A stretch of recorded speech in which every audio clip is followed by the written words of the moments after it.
কোরআন শরীফে যে আযাব গজবের কথা আছে অধিকাংশই কাফেরের জন্য। অধিকাংশই কার জন্য? যেহেতু কোরআন শরীফে আছে, আমাদের ভাইয়েরা যারা ডাইরেক্ট অ্যাকশন পার্টি, কাফেরের আযাবের কথা দিয়ে মুসলমানকে ভয় লাগায়। যে শাস্তিগুলো বর্ণিত আছে জাহান্নামের, কিন্তু মূলত কাদের? কাফেরদের। ওই কাফেরদের শাস্তির কথা বলে বলে ভয় লাগায় কাকে? মুসলমানকে। যেমন যারা একটু দ্বীনের পথে চলা মানুষ, আপনারা বা আলেম মানুষ বুঝবেন, কেউ একটু হাসতে দেখলে, যারা একটু কোরআন শরীফ পারে, হুজুর হুজুর ভাব, তারা কোরআনে পাকের একটা আয়াত বলে, ফালিয়াজহাকু কালিলান ওয়ালিয়াবকু, কি বলেন কিনা ভাই? কম হাসেন, বেশি কাঁদেন। কোরআন শরীফে আছে, কোরআন শরীফে এই কথাটা আছে, ফালিয়াজহাকু কালিলান ওয়ালিয়াবকু কাসীরা। ভাই কোরআনে পাকে আছে কম হাসবেন, বেশি কাঁদবেন।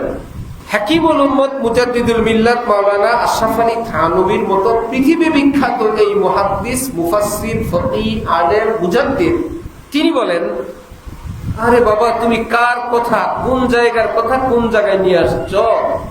কোরআন শরীফের এই আয়াত, এটা তো দুনিয়ার কারোর জন্য না, এটা তো কাফেররা যখন জাহান্নামে জ্বলতে থাকবে, কঠিন শাস্তির মধ্যে থাকবে, তাদেরকে আরো শাস্তি দেওয়ার জন্য ফেরেশতারা আল্লাহর পক্ষ থেকে গিয়ে বলবে, কাফের মুশরিকরা বেশি হাসবা না, বেশি হাসবা না, অল্প হাসো, কান্নাকাটি বেশি করো। মুআজ্জাজ হাজিরিন, ভারতের এক মস্ত বড় হুজুর ছিলেন মুহিউস সুন্নাহ শাহ আবরারুল হক সাহেব রহমাতুল্লাহি আলাইহি। তিনি কোথাও বলতেন যে, ভাইয়েরা 3 মিনিট দিনই কথা হবে, 5 মিনিট কথা হবে। ঠিক 3 মিনিট, ঠিক 5 মিনিট কথা বলে বলতেন, ওয়া আখিরু দাওয়ানা আনিল হামদুলিল্লাহি রাব্বিল আলামিন। বয়ান শেষ। সবাই আশ্চর্য হতো, 3 মিনিটে বয়ান হয়? আর হুজুর 3 মিনিট বললে সত্যি সত্যি 3 মিনিটের মাথায় আবার শেষ করে? এমন হুজুর তো দেখি নেই। 5 মিনিট বলছে, 5 মিনিটের মধ্যেই বয়ান শেষ।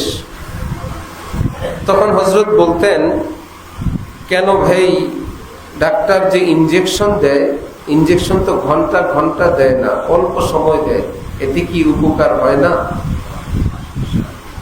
যদি কয়েক সেকেন্ডের ইনজেকশনে উপকার হয়, হযরত বলতেন, আল্লাহ দ্বীনের কথা 3 মিনিট 5 মিনিটে কি উপকার হবে না? ইনশাআল্লাহ, ইনশাআল্লাহ। দ্বীনি মজলিস, দ্বীনি বৈঠক, দ্বীনি কথা, বিশাল মাহফিলের মধ্যে সবগুলো কথা সবার জন্য হেদায়েতের উসিলা হয় না। একটা কথা হয়ে যায়, 2টা কথা হয়ে যায়। পুরা বয়ানে একটা কথা কারো এতটা লাগে দিলের মধ্যে, তার জীবনের মোড় ঘোরার জন্য ওই একটা কথাই যথেষ্ট হয়ে যায়। আল্লাহ আমাদের আজকের এই মজলিসকে আমাদের হেদায়েতের উসিলা হিসাবে কবুল ফরমান।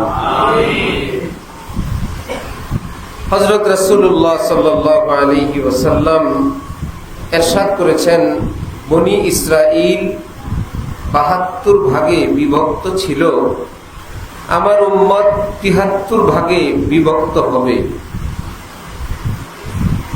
সাহাবায়ে কেরাম জিজ্ঞেস করলেন, তাহলে কারা নাজাত পাবে, কারা মুক্তি পাবে?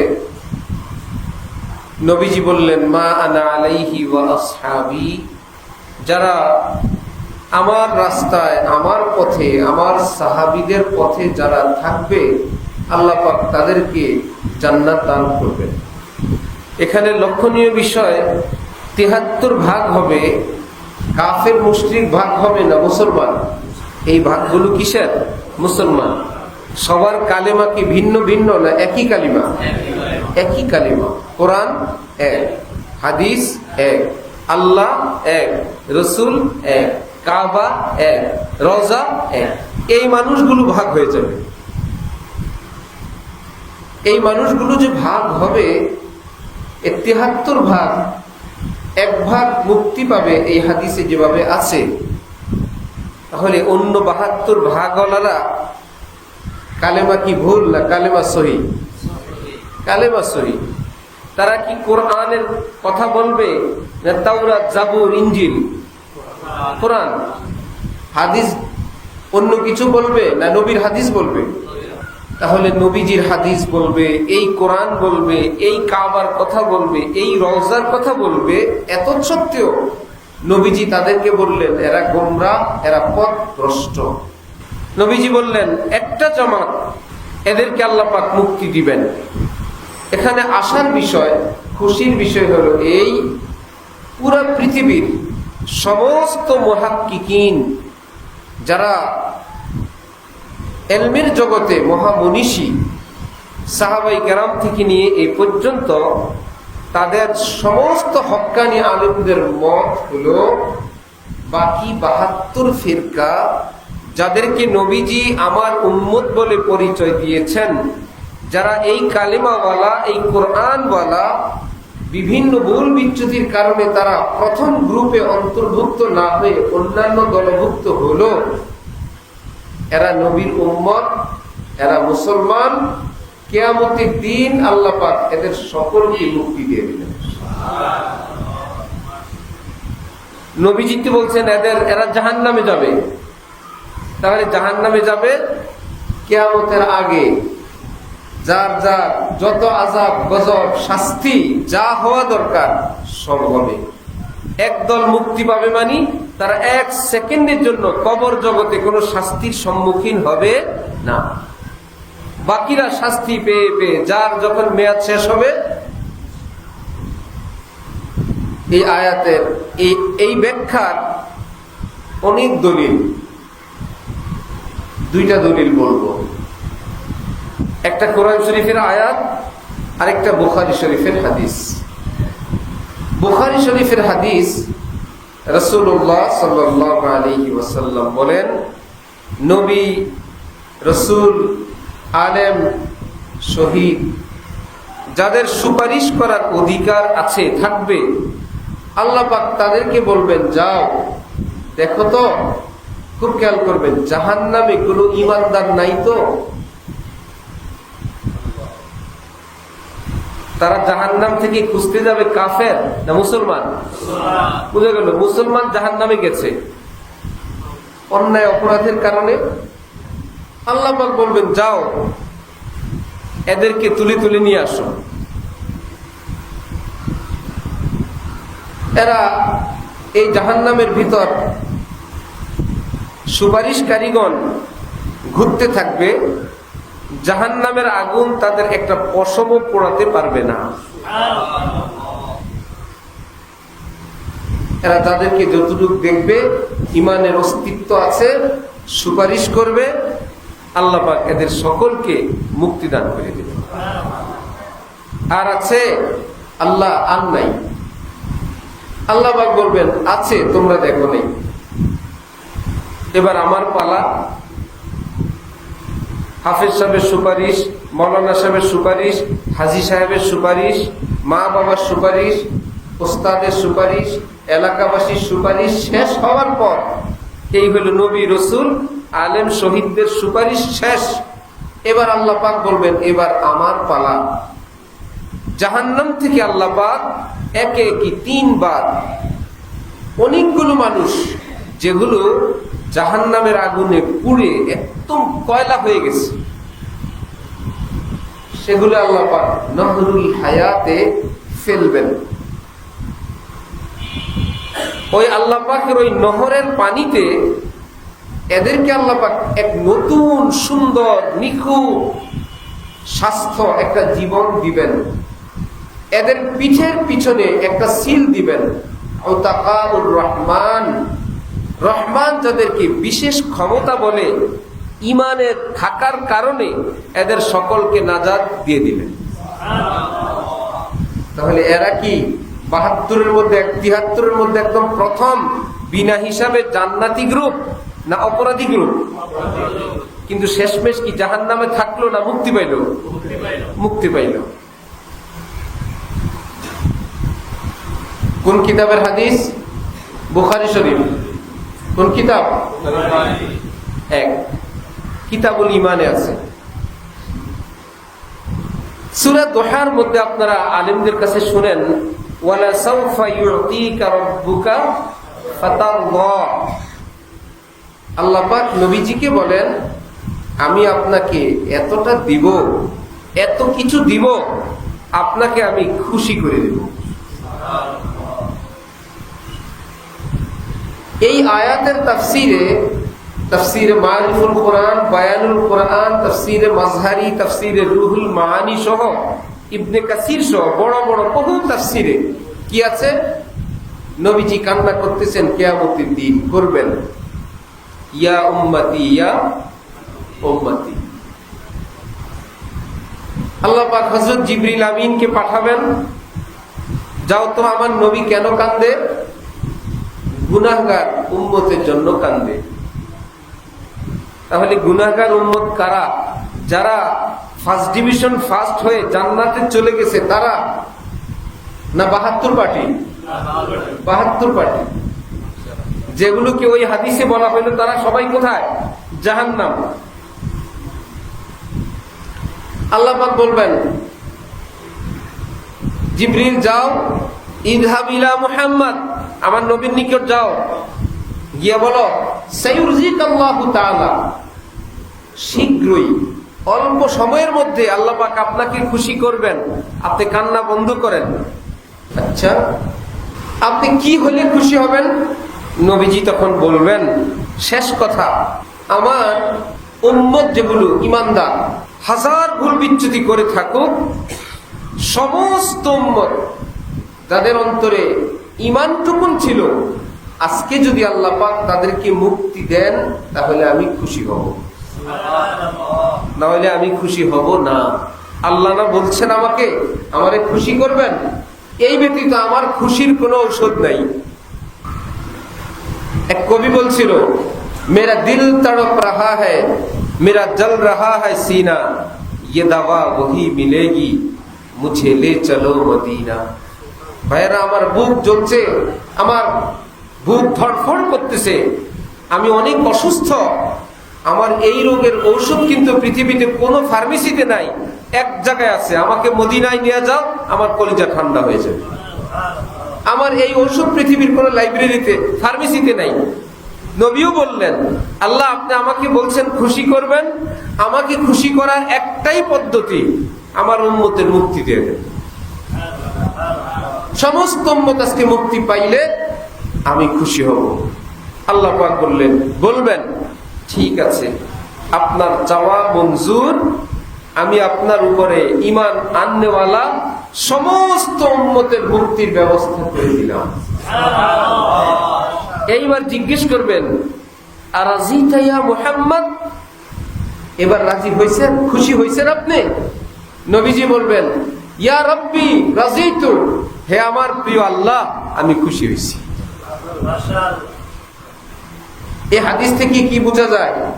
আজকে যারা ভুল বিচ্যুতিওয়ালা মুসলমান, এরা কি চিরকালের জাহান্নামী না অস্থায়ী জাহান্নামী? অস্থায়ী জাহান্নামী, অস্থায়ী। আল্লাহু আকবার। নবীজির রওজা শরীফের পাশে সোনালী অক্ষরে লেখা আছে, শাফাআতি লি আহলিল কাবাইর মিন উম্মতি, কিয়ামতের দিন আমার সুপারিশ ওই সমস্ত মানুষদের জন্য যারা আমার উম্মতের কবিরা গুনাহ করে কিয়ামতের দিন আটকা পড়ে যাবে, কিন্তু এরা ঈমানদার। আমি ঘোষণা দিলাম, আমি সুপারিশ করে এদের সকলকে জান্নাতে নিয়ে যাব। আরেক হাদিস, রাসূল পাক সাল্লাল্লাহু আলাইহি ওয়াসাল্লামের ব্যাপারে, কিয়ামতের দিন এক এক নবী আরেক নবীকে বলবেন, যান আল্লাহ পাক কি হিসাব নিকাশ শুরু করতে বলেন। লম্বা ঘটনা।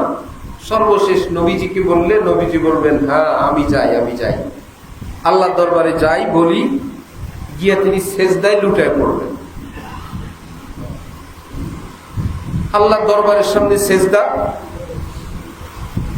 আল্লাহ পাক বলবেন, ইয়া মুহাম্মদ ইরফা রাসাক, হে আমার নবী আপনি মাথা উঠান। নবীজি উঠাবেন না। এইবার সেজদা অবস্থায় নবীজিকে আল্লাহ পাক বলবেন সাল তুতা, বুঝছি আপনি কিছু চাইবেন না,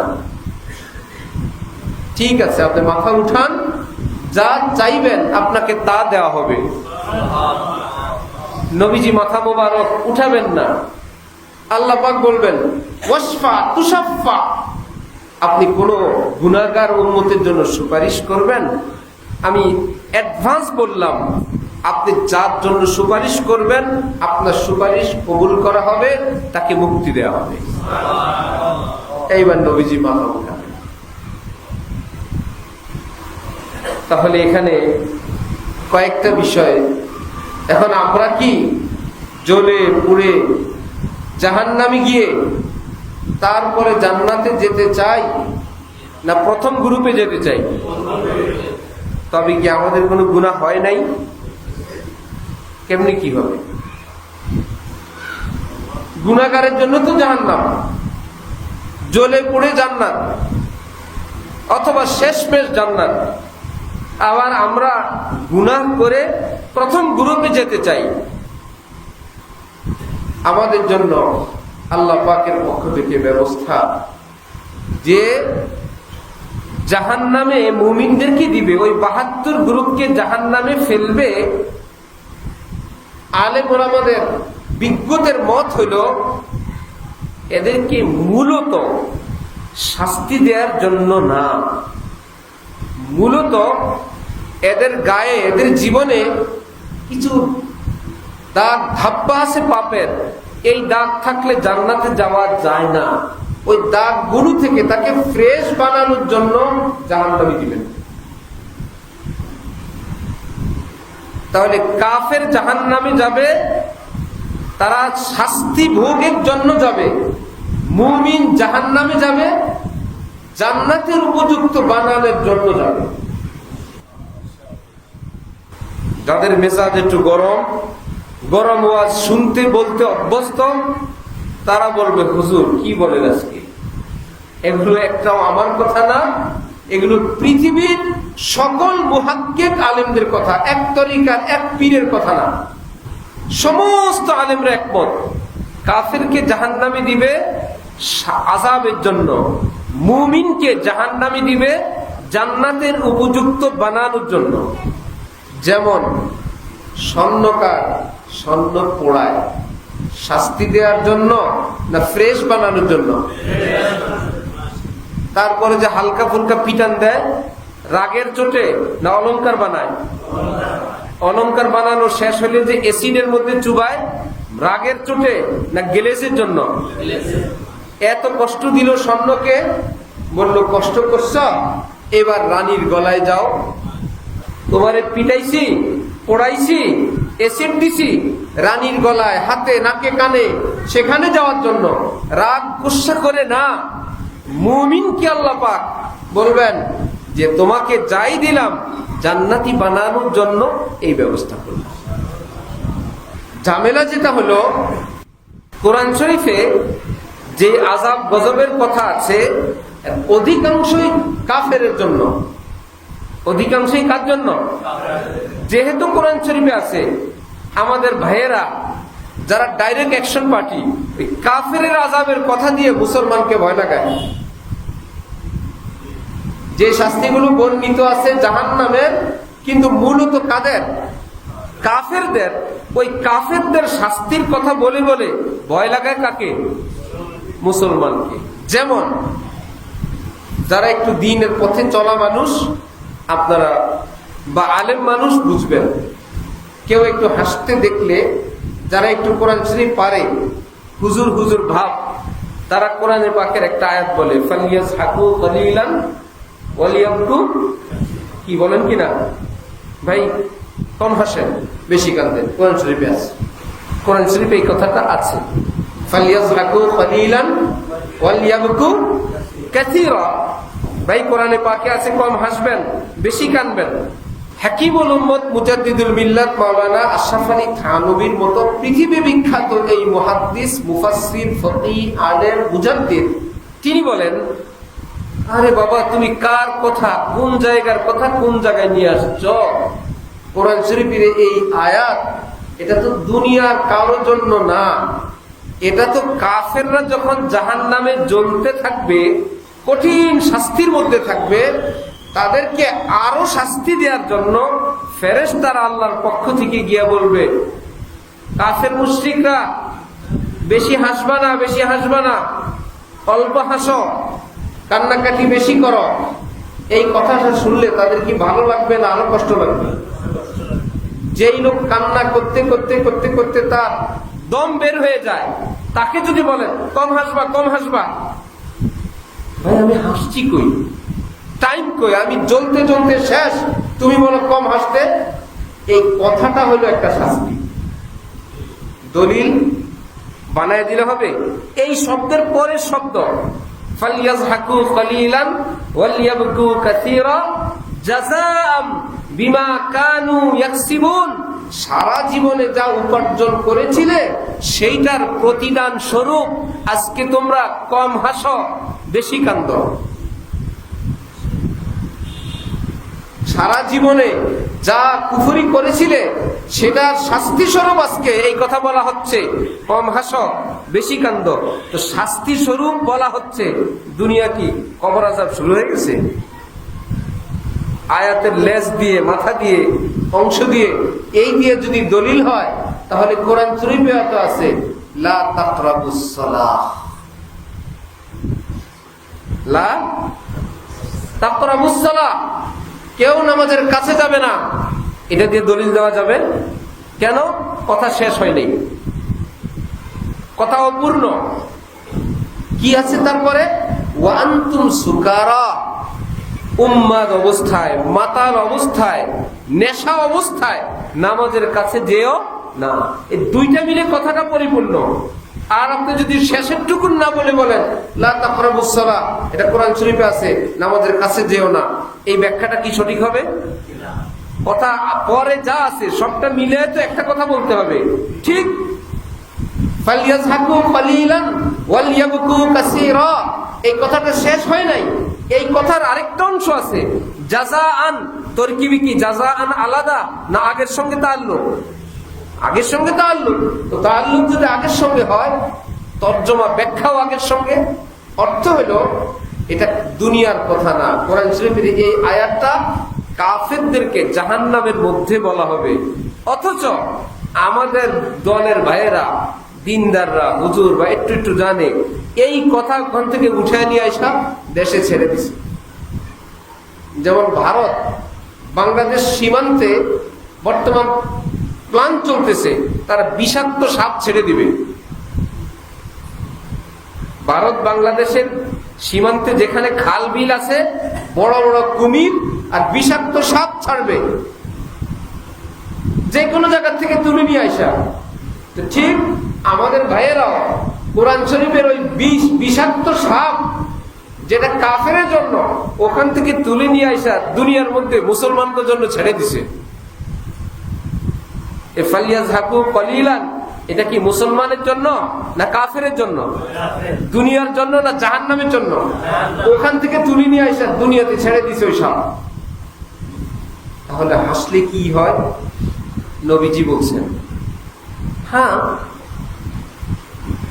নবীজি বলেন আমার কোন উম্মতিকে যদি দেখো হাসে, জায়েজ, বৈধ, হারাম হাসি না, নাজায়েজ হাসি না, ভিন নারীকে দেখে হাসি না, আরেকজনের উপর জুলুম করে একজনে পিটায় আরেকজনে হাসে, এই হাসি না। বাচ্চারা বসে বসে হাসে, স্বামী স্ত্রী গল্প করে হাসে, দিনদার পরেজগাররা কোনো কথা শুনে হাসে। অর্থাৎ শরীয়ত বিরোধী হাসি না, এমনি কোন হাসি যেটা ইসলামে আছে। নবীজি বলেন যদি কাউকে হাসতে দেখো, তার জন্য তুমি দোয়া করবা, আমি শিখিয়ে দিলাম, আসহাকাল্লাহু সিন্নাক, আল্লাহ আপনাদেরকে হাসি খুশি রাখুক, আল্লাহ আপনাদেরকে আনন্দে নিরাপদে রাখুক। নবীজির এই দোয়া শিখানোর থেকে কি বোঝা যায়? হাসি ব্রেক দিবে না দোয়া করবে? আমরা কোরআন শরীফের এক আয়াত নিয়ে আইসা ব্রেক মারছি। হ্যাঁ, লা তুকসিরিজ যিহক, হাদিসে এই কথাও আছে, বেশি হাসাহাসি করবে না, সারা দিন হাসে। আর কি আশ্চর্য! ফাইন্না কাসরাতাজ যিকরি তুমিতুল কলব, এতে করে দিল মুর্দা হয়ে যায়। দেখি হাসিতে দিল মরে না বেশি হাসিতে দিল মরে? এ আরেকটা নবীজি বলছেন বেশি হাসিতে দিল মরে। বেশি খাইলে পেট নষ্ট হয়, খাইলে পেট নষ্ট হয়, আর না খাইলে তো মারাই যাবে। একজন বলল বেশি খাইলে ক্ষতি হয়, খাওয়াই ছেড়ে দিছে। আরে বাবা কেন? আপনারা বলছেন খাইলে পেট নষ্ট হয়। না তো আমি খাইলে পেট নষ্ট হয় বলি নাই, বলছি কি তো বেশি খাইলে পেট নষ্ট হয় এই কথা যদি কেউ বলে এর অর্থে কি খাওয়া বন্ধ? বেশি বুজুর্গি দেখায় না, তার মানে কি বুজুর্গি দেখাবে না? বুজুর্গি শয়তান হয়ে যাবে? বেশিটুকুন নিষেধ। বেশি খাবা না, বেশিটুকুন নিষেধ। বেশি দূরে যাও না, বেশিটুকুন নিষেধ। তাহলে নবীজি বলছেন বেশি হাসলে দিল মরে, বেশি হাসো না। এখানে কি হাসি নিষেধ না বেশি নিষেধ? দলিল, নবীজি নিজে হাসছেন। নবীজি সবসময় হাসতেন মুস্কি হাসি। এর অর্থ এই না নবীজি জীবনে আর এর চাইতে আর হাসেন নাই। নবী সাহাবী বলেন একবার নবীজি এমন সুন্দর এক হাসি দিলেন, বাদাত নাওয়াজিসুহু, নবীজির একদম মাড়ির শেষ মাথার দাঁত প্রকাশ হয়ে গেছে, খুলে গেছে। মুস্কি হাসি দিলে মাড়ির শেষ মাথার দাঁত দেখা যায়? করাচি হযরতের খাদেম হযরত মীর সাহেব এই কথা বললে যাকে বলতেছিল সে বলতেছিল ওটা মুস্কি হাসি ছিল। ওই হাসিটা কি ছিল? মুস্কি হাসি ছিল। জানে সে মুস্কি হাসি।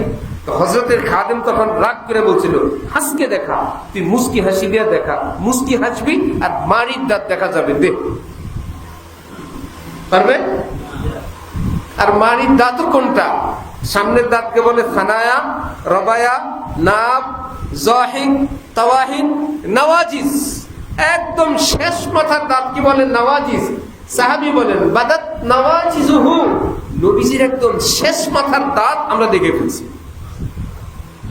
এক নাম্বার দুই, নবীজি যে দোয়া শিখাইছেন এক উম্মত আর এক উম্মতকে হাসতে দেখলে সেটা কি তাবাসসুম না জিহিক? জিহিক। আযহাকাল্লাহু সিন্না, আল্লাহ আপনার মুখে হাসি ফুটিয়ে রাখুক। এটা তো মুস্কি হাসি না, এর উপরেরটা যে হাসিতে হালকা আওয়াজ হবে।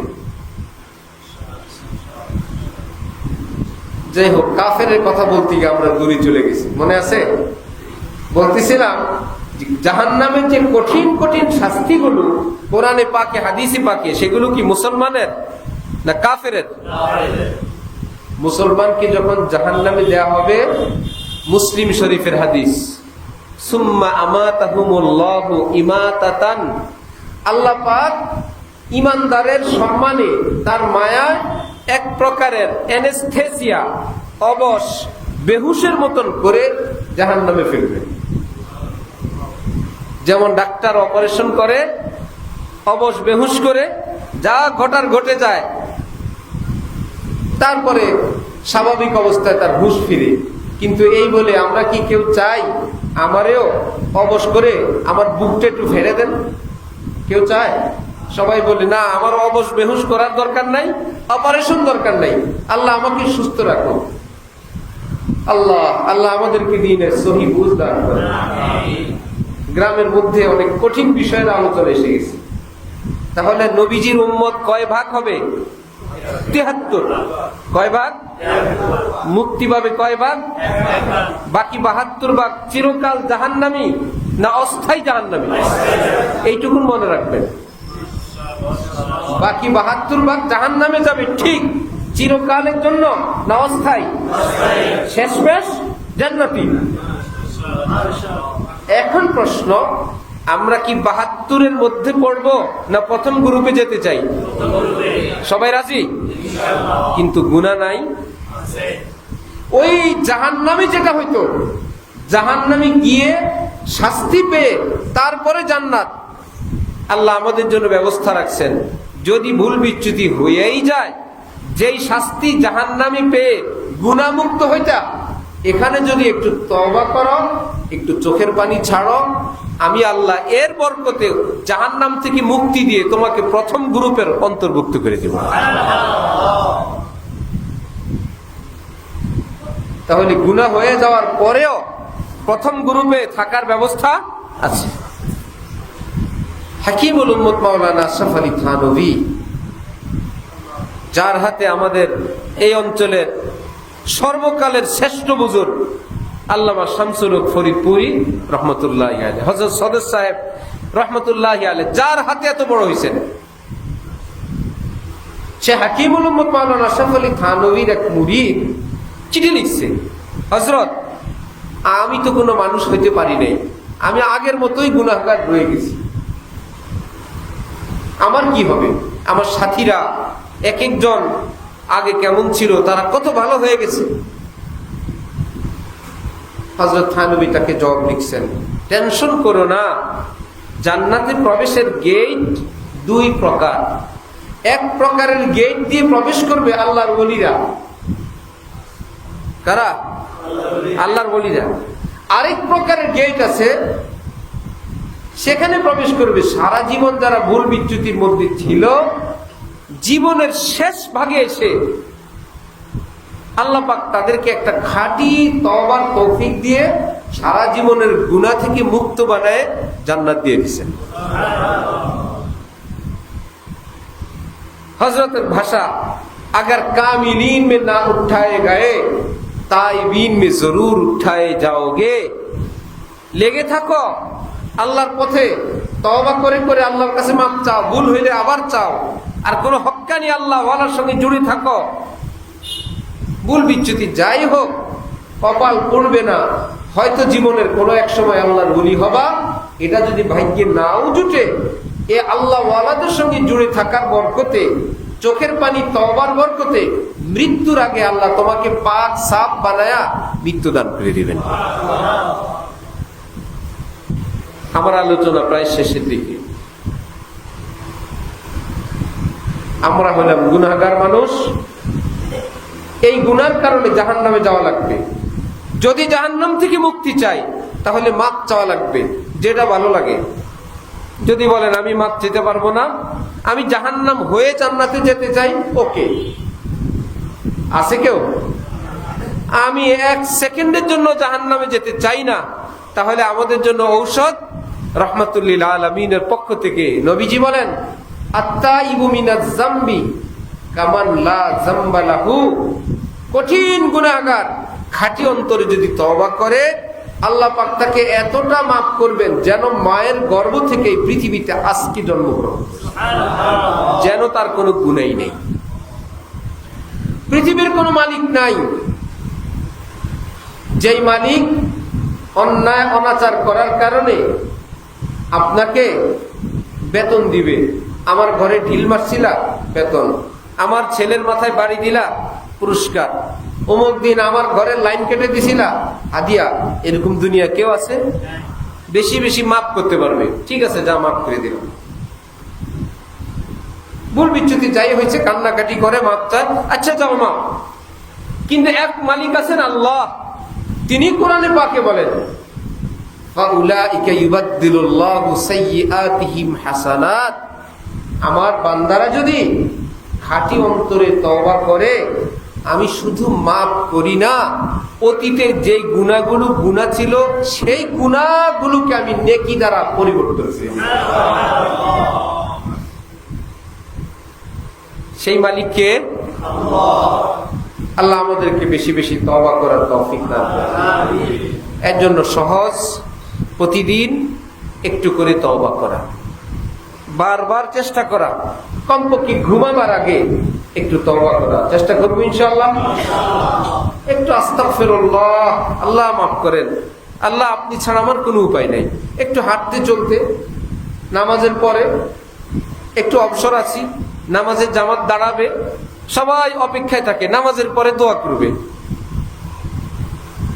নামাজের পরে দোয়া করার জন্য সবাই বসে আছে, 5 মিনিট আছে জামাতের বাকি, গাল বার করে বসে রয়েছে। ওই টাইমে মুনাজাত দেন, একামত দিলে দাঁড়ায় যান। নামাজের আগে কি মোনাজাত দেওয়া যায় কিনা? ওটা দোয়া কবুলের সময়। একটা আজান থেকে একামত, এটা দোয়া কবুলের সময়। আজান হওয়ার থেকে নিয়ে একামতের আগ পর্যন্ত কি সময়? দোয়া কবুলের সময় বসে আছে। আমরা হজের সফরে গেছি, তো এক বেচারা হারাই গেছে। হারায়া সারাদিন হাঁটতে হাঁটতে হাঁটতে হাঁটতে এক তাঁবুর সামনে গিয়ে বসে আছে। আমার দ্বারা আর আমার তাঁবু খোঁজা সম্ভব না, যা আছে ভাগ্যে। পা ব্যথা হয়ে গেছে, বসে আছে একা একা। এর মধ্যে আমরা আসছি পুরা গ্রুপ, হযরতওয়ালা ঢালকানগর সহ। আমাদেরকে দেখে সে একটা মুচকি হাসি দিছে। আপনারা এখানে? মানে আমি একা হারাই নাই, আমার গ্রুপ হারাইছে, এই উদ্দেশ্যে সে একটা হাসি দিল। আপনারা এখানে? আমরা বললাম মানে আমাদের তাবু তো এখানে। কোনটা? যেটারে উনি পিচ দিয়ে বসে রয়েছে ওটা ওনার তাবু। ওনার তাবুর সামনে উনি বসে আছে। আমি হারাই গেছি, কত কষ্ট করলাম সারাদিন, আর পাইলাম না। কিসমতে থাকলে পাবো, না হলে আর হাঁটা সম্ভব না। বসে আছে কোথায়? তাবুর সামনে। আর আমি তো ঠিক যেই মানুষগুলো বসে আছে, নামাজের পরে মুনাজাত দিব, ওই সময় দোয়া কবুলের টাইম। অথচ এই টাইমটা কি? দোয়া কবুলের সময়। দোয়া কবুলের সময় এটা বাদ দিয়ে বসে আছে। এই টাইম একটা মুনাজাতের সময়। সুন্নত পড়া শেষ, তেলাওয়াত করার সময়, মুনাজাতের সময় যদি হাত না উঠাই, চুপে চুপে দোয়া করবো, মনে মনে মনে মনে। আল্লাহ অন্তর্যামী। মুনাজাত হাত উঠাইলেও হয়, মুনাজাত মুখে বললেও হয়, মুনাজাত মনে মনে বললেও হয়। চেষ্টা করবো ইনশাআল্লাহ। আল্লাহ আমাদেরকে তৌফিক দান করেন।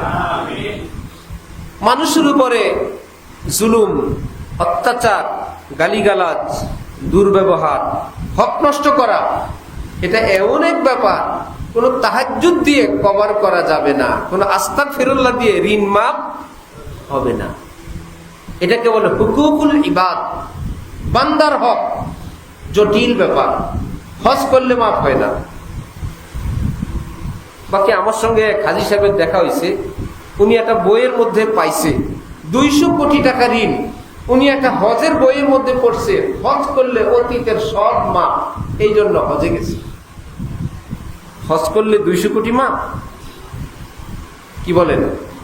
ফরিদপুরের ফতোয়া কি? হজ করলে মানুষের ঋণ কি মাফ হয়ে যায়? বান্দার হক মাফ হবে না। এই জন্য এই ব্যাপারে সাবধান। বান্দার হক কিছু আছে, আর্থিক হক, টাকা পয়সা, জমি জমা। কিছু আছে মান ইজ্জতের হক, এটাও হক।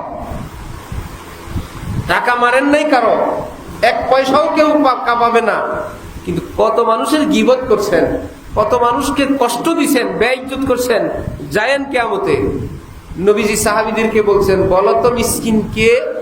বললো যার টাকা পয়সা নাই সে মিসকিন।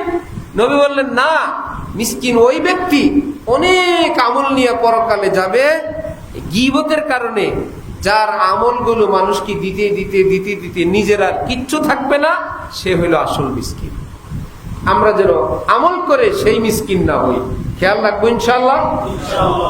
আমাদের ঝামেলা হয় বেশি আমেরিকার মানুষের সাথে না বাংলাদেশের সাথে?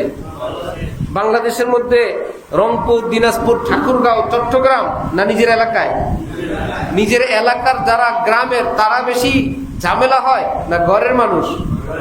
এই জন্য নবীজি বলছেন, বাইরের সার্টিফিকেট হবে না, ঘরেরটা নিয়ে আসো। কি একটা বিপদের কথা। এলাকার সবাই আমাদেরকে বলে ভালো, নবী বলেন নাম্বার অল্প, এই বাইরের নাম্বারে পাস হবে না। ঘরের নাম্বার যদি মেইন সাবজেক্টে পাস না করো, ফেল। তাহলে আমরা সবাই বাহিরে ভালো, নবীজি বলছেন কোথায় ভালো হইতে? আল্লাহ আমাদেরকে ঘরে বাইরে ভালো হওয়ার তৌফিক দান করেন। ওয়া আখিরু দাওয়ানা আলহামদুলিল্লাহি রাব্বিল আলামিন।